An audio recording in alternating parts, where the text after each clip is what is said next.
The Hale mansion sat on top of the biggest hill in the city, like a giant crown made of stone and glass. Everyone who drove past it would slow down and stare. The house had 37 rooms, a swimming pool shaped like a dolphin, and gardens so perfect they looked like paintings. But if you listened carefully, really, really carefully, you would notice something strange. No sound came from inside. No children laughing. No music playing. No feet running down the hallways. Just silence, thick and heavy like a blanket that nobody wanted. Inside that enormous house lived Richard Hale, one of the richest men in the whole country. He wore expensive suits every single day, even on Sundays. His shoes were so shiny you could see your face in them. People said he could make millions of dollars just by signing his name on a piece of paper. Banks would call him. Important people would visit him. Everyone wanted Richard Hale to notice them. But Richard barely noticed anything anymore.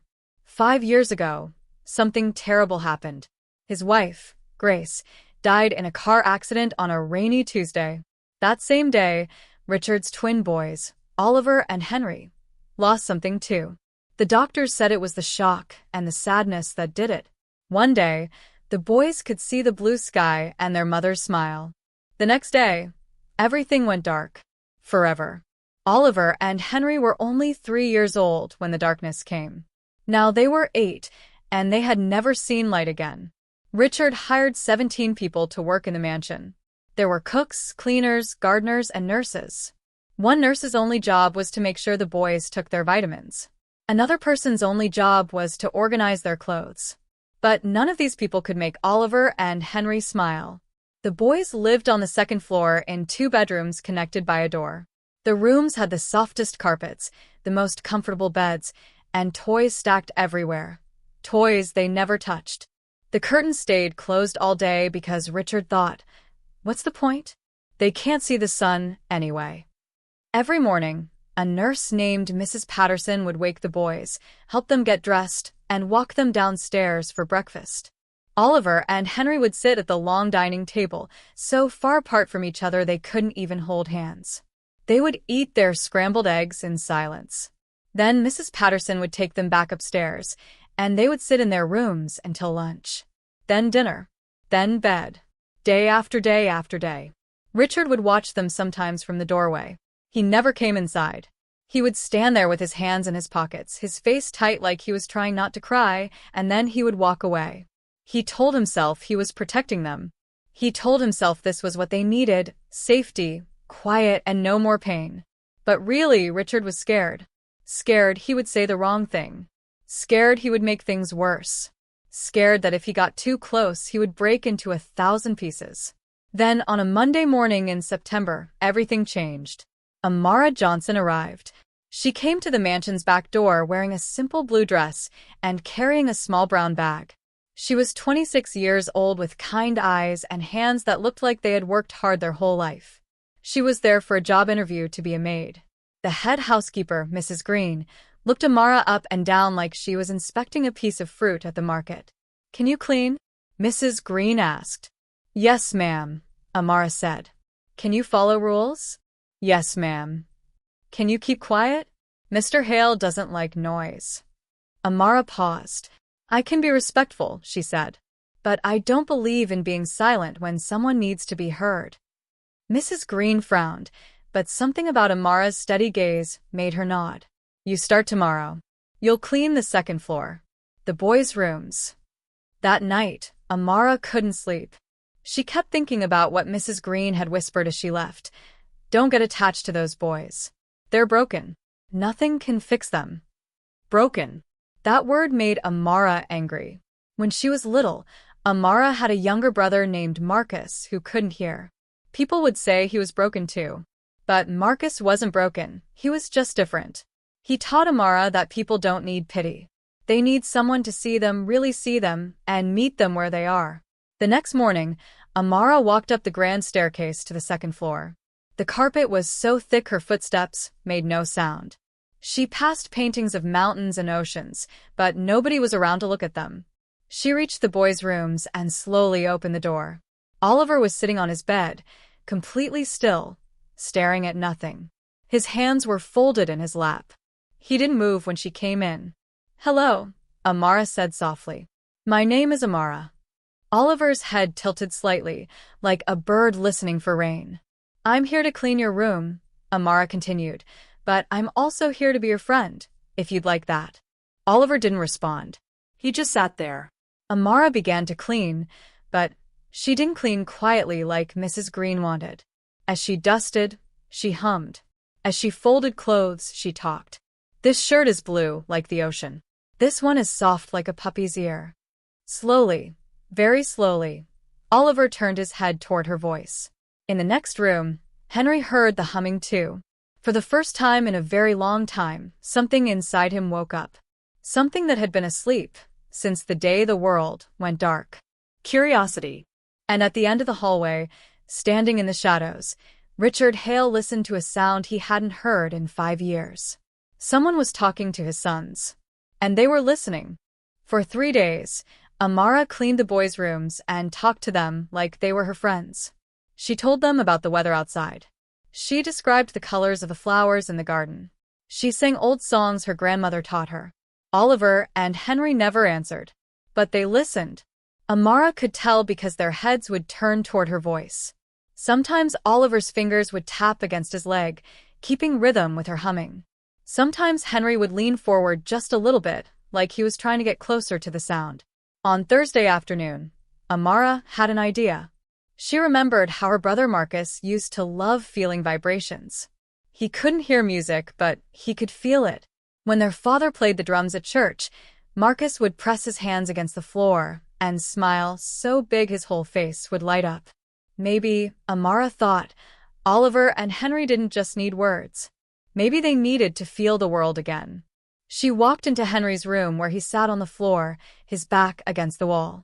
Amara sat down next to him, close but not too close. Then she did something that nobody had done in 5 years. She gently took Henry's hand and placed it on the floor. Then she knocked on the wooden floorboards, tap, tap, tap. Henry froze. Amara knocked again, this time creating a rhythm. Tap, tap, tap. Tap, tap, tap. She guided Henry's hand to knock too. At first, he pulled away, scared. But Amara waited patiently, her hand still on the floor, still knocking. Slowly, carefully, Henry reached out and knocked once. The sound echoed through the quiet room like thunder. Then he knocked again. And again.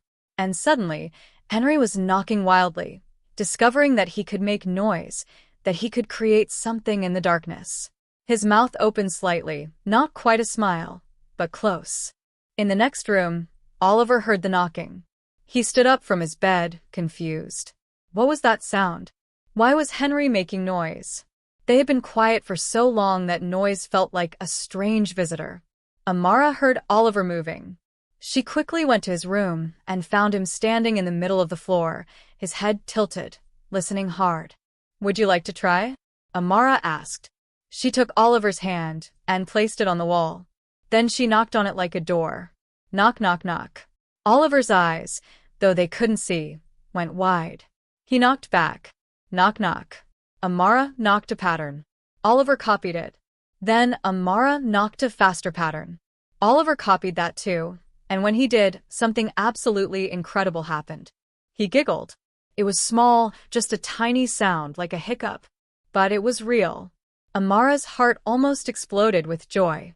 She knocked even faster, making it into a game. Oliver knocked back, and this time, he laughed, a real, genuine, beautiful laugh. Amara ran back to Henry's room. "Henry, let's play a game." She clapped her hands together. Clap, clap, clap. Then she took Henry's hands and helped him clap too. Then she did something even more magical. She started making sounds with her mouth. Clip-clop, clip-clop, like a horse walking. She stamped her feet on the ground, boom, boom, boom, like a giant.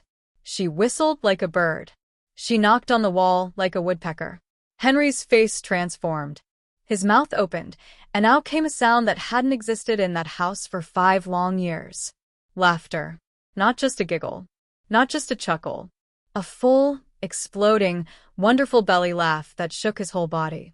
Amara grabbed both of his hands and spun him around, stomping their feet together, creating a thunderstorm of sound. Henry laughed so hard he could barely breathe. Tears rolled down his cheeks, happy tears. The noise was so loud that Oliver heard it from his room. He followed the sound, his hands touching the wall to guide him, until he found his way to Henry's doorway. "Oliver," Amara called. "Come join us." She took Oliver's hand and brought him into the circle. Now both boys were stomping, clapping, and laughing. The room filled with the most beautiful chaos, the sound of children being children. Downstairs, Richard Hale sat in his office, signing papers. His pen stopped moving. He lifted his head. Was that laughter? No. Impossible.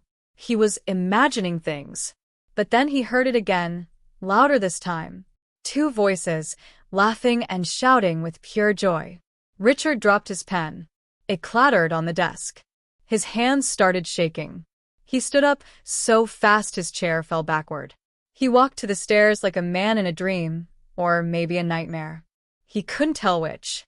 He climbed the stairs, each step heavier than the last. The laughter grew louder. It was coming from Henry's room. Richard's heart pounded so hard he thought it might break through his chest. He reached the doorway and stopped. There, in the middle of the room, were his sons, his beautiful, wonderful sons, stomping their feet and clapping their hands. They were laughing, actually laughing. And standing with them was Amara, this woman he barely knew, who was creating music out of thin air. Richard's legs gave out. He grabbed the doorframe to keep from falling. His vision went blurry. He realized he was crying, sobbing actually for the first time since Grace died. Amara turned and saw him. The boys kept playing, lost in their world of sound, but Amara walked over to Richard. She saw a man who was completely broken, held together only by expensive suits and locked doors. "Mr. Hale," she said gently, "are you all right?" Richard couldn't speak. He tried, but only a choked sound came out. He pointed at his sons, his hand shaking. "When?" he finally whispered. "When did they?" "Just now," Amara said. "They've been waiting to laugh, Mr. Hale. They just needed someone to show them it was okay." Richard slid down to the floor, his back against the wall. He covered his face with his hands. I thought they were gone. I thought I lost them when I lost Grace." "You didn't lose them," Amara said, sitting beside him. "They've been right here the whole time. They just needed sound. They needed rhythm. They needed something to touch and feel and be part of." Richard looked up at her with red, swollen eyes. "I kept them quiet because I thought silence would protect them. I thought if they didn't feel too much, they wouldn't hurt too much." "But Mr. Hale," Amara said softly, "they weren't living. They were just waiting." Those words hit Richard like a punch to the stomach. She was right. He had turned his sons into ghosts, haunting their own home. He had built walls around them, thinking it was a castle, when really it was a prison. Oliver, still laughing, stumbled and bumped into his father's leg. He stopped, confused. His small hands reached out and touched Richard's face. Oliver's fingers traced the wetness on his father's cheeks. "Papa," Oliver whispered. It was the first word he had spoken in months. Richard grabbed Oliver and pulled him into the tightest hug he had ever given. He pulled Henry in too, both boys wrapped in their father's arms. They didn't understand why Papa was crying, but they held him anyway. And for the first time in 5 years, Richard Hale felt something he thought he'd never feel again. Hope. Everything changed after that Thursday afternoon. Richard Hale canceled all his meetings for the next week. The important bankers would have to wait. The fancy business people would have to call someone else. For the first time in 5 years, Richard decided that the most important thing in the world wasn't money. It was his sons. The next morning, Richard came to breakfast wearing jeans and a regular shirt, no suit, no shiny shoes. Mrs. Patterson almost dropped her coffee pot when she saw him. Oliver and Henry were already at the table, but instead of sitting far away, Richard pulled his chair right between them. "Good morning, boys," he said, his voice shaky but warm. "Good morning, Papa," they both whispered back. Amara watched from the kitchen doorway, smiling. After breakfast, Richard asked Amara to meet him in the library. He closed the door and turned to her with serious eyes. "Miss Johnson," he began, "I need to ask you something important." Amara's heart jumped. Was she in trouble? Did she do something wrong? "I want you to teach me," Richard said. "Teach me how to reach my sons the way you did. I've been their father for 8 years, but I don't know how to talk to them anymore. I don't know how to make them happy." Amara smiled softly. "Mr. Hale, you don't need me to teach you. You just need to remember something simple. They're still your boys. They can't see the world, but they can hear it, touch it, taste it, and smell it. You just have to help them experience it." Richard nodded, writing down everything she said like a student in school.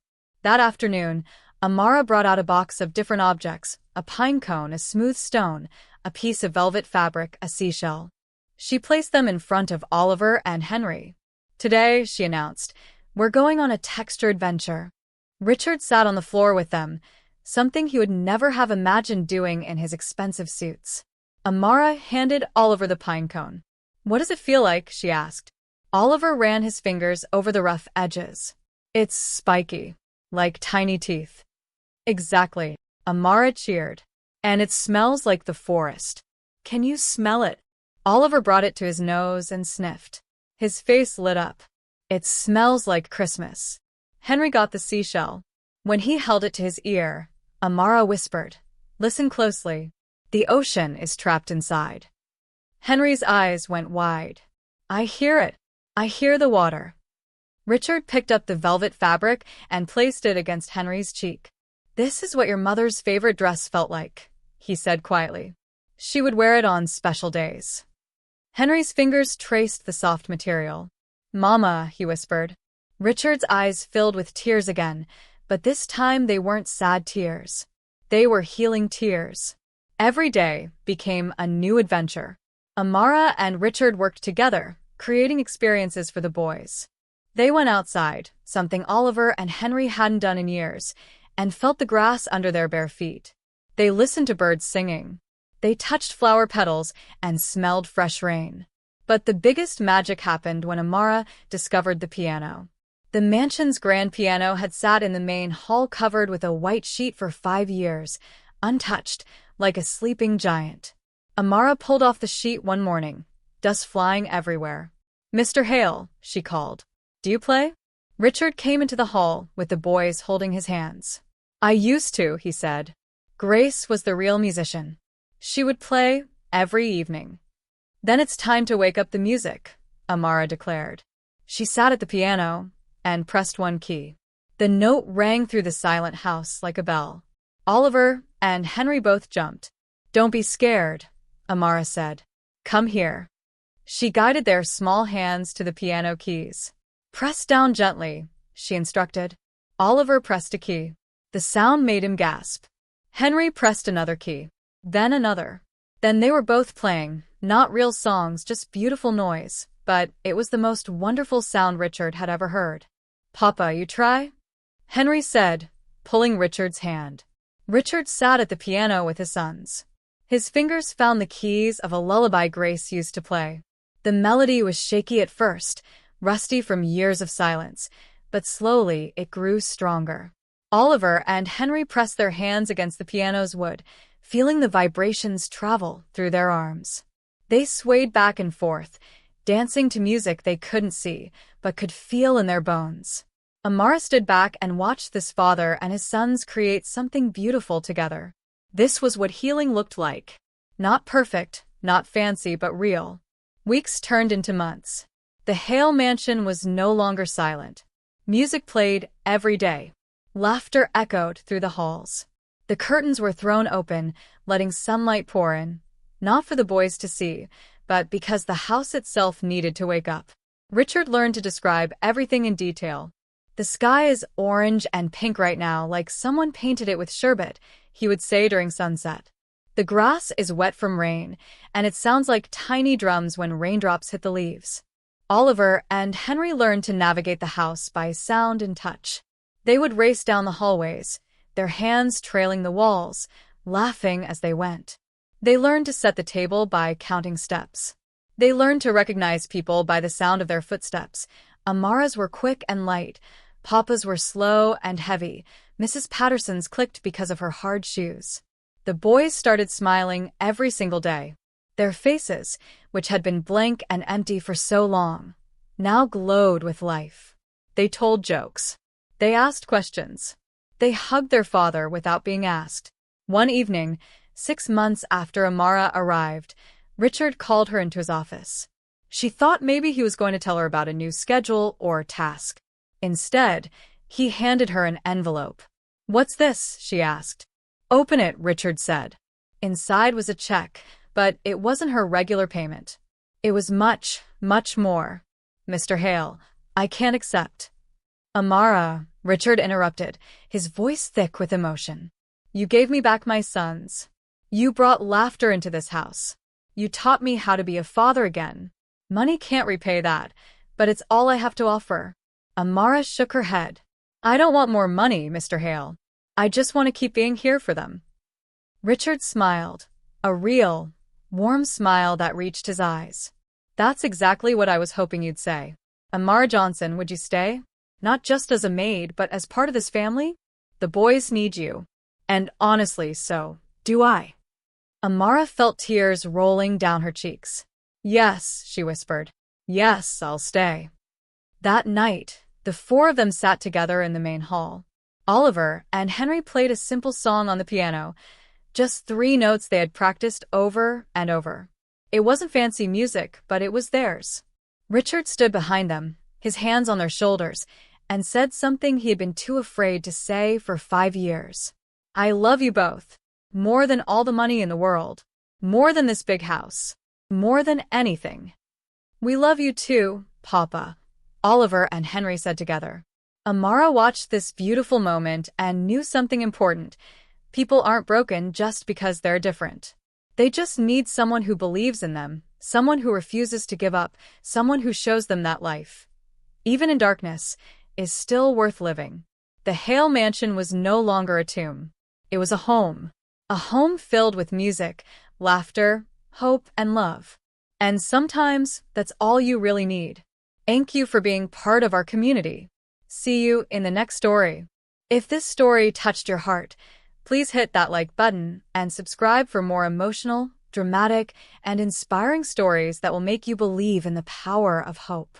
Drop a comment below and tell us where you're watching from. We love hearing from you.